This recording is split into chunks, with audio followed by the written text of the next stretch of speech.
దేవుని పరిశుద్ధ నామమునకు మహిమ కలుగును గాక. ఈ దినమున దేవుని యొక్క వాక్య భాగములో నుండి 23వ కీర్తన మొదటి వచనాన్ని మీకు జ్ఞాపకం చేస్తున్నాను.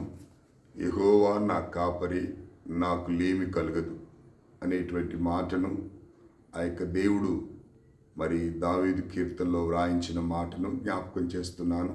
నిజంగా దేవుని కాపరిగా పెట్టుకునే ప్రతి ఒక్కరికి కూడా నిజంగా ఆయన లేమి అనేటువంటిది లేకుండా యెహోవా నాకు కాపరి, నాకు లేమి కలుగదు అని దావీదు మహారాజు చెప్పగలిగాడంటే దేవుని వాక్యము ఎంత లోతులోనికి వెళ్ళి దేవునికి తనకు కాపరిగా పెట్టుకొని ముందుకు సాగినట్లుగా దావీదు దేవుని సన్నిధిలో అనేక విజయాలను సాధించడానికి ప్రప్రథముగా కారణం ఏంటంటే దావీదుకు దేవుడు కాపరిగా ఉన్నాడు.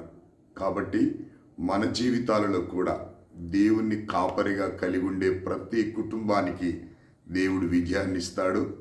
కాబట్టి మరి ప్రతిదినం మీరు దేవుని సన్నిధిలో వాడబడాలని, దేవుని చేత ఆశీర్వదించబడాలని నేను మనస్ఫూర్తిగా మీతో మాట్లాడుతూ వస్తున్నాను. నిజంగా దేవుడు మన కాపరిగా ఉన్నట్లయితే మనకు లేమి కలగదు అనే విషయాన్ని జ్ఞాపకం చేస్తున్నాను. ఎప్పుడైతే దేవుణ్ణి మనం కాపరిగా ఉంచుకుంటామో మరొక మాట అంటాడు 4వ వచనంలో, గాఢాంధకారపు లోయలో నేను సంచరించను, ఏ అపాయమునకు భయపడను అంటాడు. దేవుణ్ణి కాపరిగా ఉంటే మన అంధకారంలోకి వెళ్ళినా దాన్ని వెలుగుగా దేవుడు మారుస్తాడు.